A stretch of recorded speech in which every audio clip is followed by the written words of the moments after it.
자, 하영 기자. 네. 이 일부에 배치되는 경우가 잘 없거든요. 하영 기자 별로 중요하지 않기 때문에. 네. 그런데 오늘은, 안희정 충남도지사 발언 파문이 꽤 큽니다. 예. 네. 야권에서도 당연히 관심을 가지고, 왜냐면 이제 엄청난 속도로 지지율 20%, 평균 지지율 20%를 돌파해버렸단 말이죠. 20%라는 게 좀 상징적인 의미가 있는 게요. 20%를 넘어가면 좀처럼 그 아래로는 떨어지지 않습니다. 예. 꼭 그렇지는 않은데, 일단 네. 참, 예. 한겨레. 좀처럼입니다. 네, 예. 한겨레 신문이라는 곳에 다니는 하영 기자입니다. 아, 예. 소개를 안 했네요. 다시 해볼까요? 예. 한겨레신문 하호영 기자입니다. 네. 예.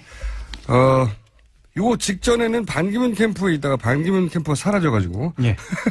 안희정 캠프에 합류했는데. 네, 박원순 캠프도 잠깐. 박원순 캠프도 사라져가지고 지금. 가는 곳마다 캠프를 없애고 있는 분입니다. 네. 그런데 이제 이 안희정 충남도지사의 발언은 단순히 한 정파 혹은 한 정당의 얘기가 아니라. 네. 이 대선판 전체에 미친 영향이 커서 따로 다를 만한 소재인 것 같아요. 확실히. 왜냐면은 예. 안희정 도지사가 20%를 넘겼고 예. 지지율 2위고 그리고 민주당 경선 승리자가 아마도 가장 유력한 예.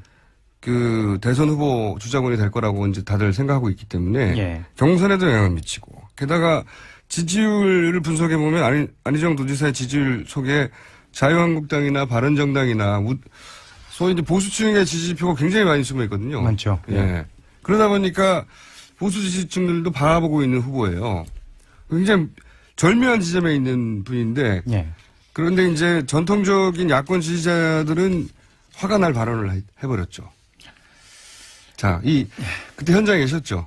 저 현장에 있진 않고요. 그 당시에 생중계도 했고 지금 동영상도 남아 있습니다. 맞습니다. 예, 일단 그래서, 문제가 되는 대목 직전에 예. 이제 안희정 도지사는 당시의 발언은 전후 맥락이나 전체 사정을 보면 그것은 반어법이다라고 주장을 하거든요. 출발이 됐던. 예. 그러니까 요약하면 이명박 박근혜 대통령도 예. 선한 의지를 가지고 했을 거라고 믿어주자. 예. 예, 뭐 이런 식의 요약되는 발언인데 그 앞부분을 잠깐 들어보시겠습니다. 김대중 노무현 대통령 민주주의자로서 인권주의자로서 평화주의자로서 이 땅의 헌법에 따라서 대한민국을 잘 이끌었던 분들입니다. 이명박 박근혜 대통령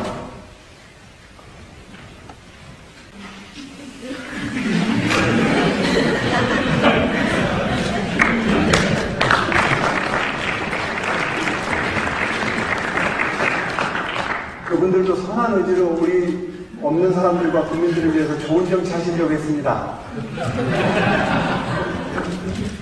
자, 이게 이 다음부터가 문제가 되는 거거든요. 예. 안희정 지사 얘기는 김대중 노무현 전 대통령 얘기하고, 그 다음에 이명박 박근혜 대통령 얘기해서, 그 사이에 현장에서는 그 이전 김대중 노무현 대통령은 그런 의지를 가지고 있었는데, 선한 의지를. 네. 이분들도 선한 의지를 가지고 있었겠느냐고 반어법을 쓴 것이다. 네. 그리고 현장에 있었던, 관객들은 그걸 이해했다. 그래서 서로 웃고, 그 다음에 포즈도 중간에 생기고, 그 중간이 반어법이었다고 설명하는 부분은 저도 이해는 갔어요. 네. 예. 그 부분이 이제 그런 식으로, 안희정 도지사의 헌법이기도 하고요. 네. 직접적으로 비난하지 않는. 그래서 이렇게 반어법을, 그런 화법이라는 건 이해가 갔는데, 근데 그 뒤에 이어지는 문장들이 좀 문제가 되는 겁니다. 네. 예.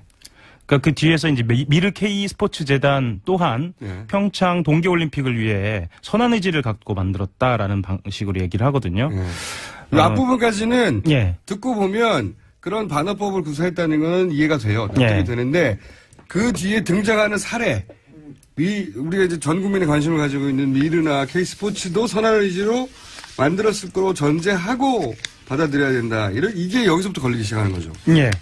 근데 이제 전 이거를 좀 말씀을 드리고 싶어요. 그러니까 현장에서 증문즉답이라는 형식이었거든요. 증문즉답이라는 형식으로 안 지사가 지금까지 계속 해오고 있는데 본인이 이 대본 없이 즉흥적으로 발언을 하는 그런 맞습니다. 장소입니다. 예. 그래서 처음에 그 증문즉답을 할 때는 기자들이 거의 대부분 참석을 했어요. 처음에는. 근데 그게 반복되면서 안 지사의 발언 자체가 사실은 자극적인 발언을 별로 안 하고 또 패턴이 굉장히 유사해요. 내용도 비슷하고요. 그리고 이제 기사 제목이 안 나옵니다. 네.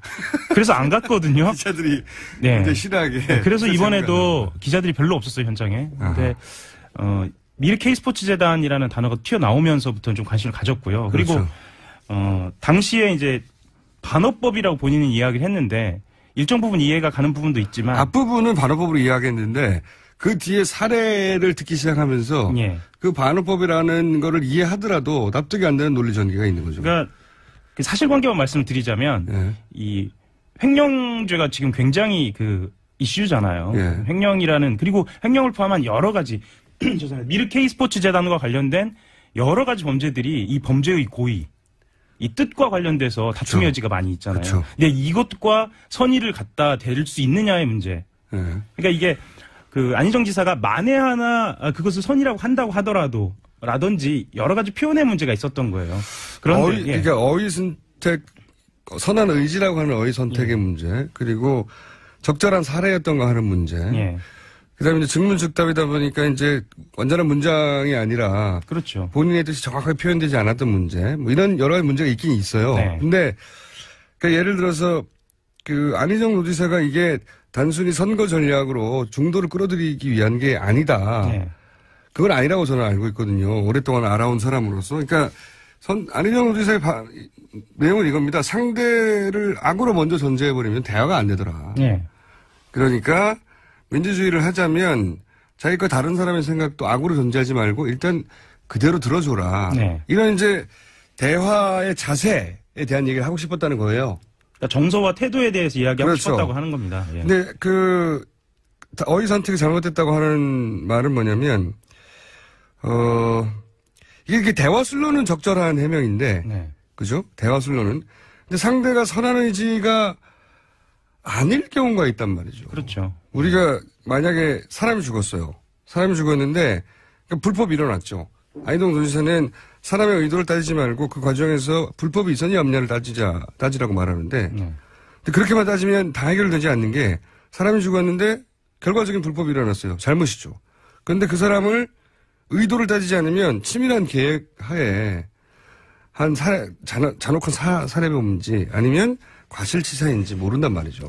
그래서 모든 살인이 과실치사가 되는 겁니다. 이렇게 되면 과실범이 되는 거죠. 예. 예. 근데 이제 정치권에서 이렇게 봐요. 그러니까 안희정 지사 캠프든 바뀌든 지금 안희정 지사는 말꼬리를 지금 잡히는 상황이 된 거예요. 그게 어떤 의도? 예. 그러면 지금 이 상황이 현재 대선 주자로서 좋은 상황이냐? 절대 아니거든요.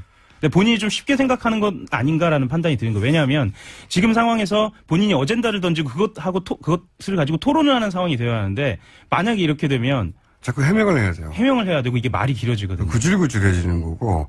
근데 이제 이런 착시도 있는 것 같습니다. 본인이 가지고 있던 어떤 대화술, 태도의 철학. 예. 이것이 먹혔기 때문에 자기가 전략적으로 중도를 끌어오기 위해서 한 게 아니라 본인이 평소 가지고 있던 그 철학과 태도의 어떤 문제가 먹혀서 그 확장이 되고 지지율이 올라간다고 생각하는 부분이 있는 것 같아요. 그거에 대한 자기 확신이 좀 너무 강한 거 아니냐. 그러니까요. 예. 꼭 그렇지만은 않거든요. 예. 그런 부분이 없다고 할 수는 없지만 기본적으로 이제 보수 진영에서 문재인 대세론이 너무 확장될까봐 기본적으로 종편에서 밀어준 것도 있긴 있습니다. 그렇죠. 물론 그것도 전부는 아니죠. 그것처럼 안희정 도지사가 가지고 있던 평소에 상대방을 악으로 전제하면 안 된다. 우리는 대화할 때는 선한 의지를 인정해줘야 된다. 이 태도가 먹혀서 20%를 다 먹은 것도 아니거든요. 아닙니다. 예.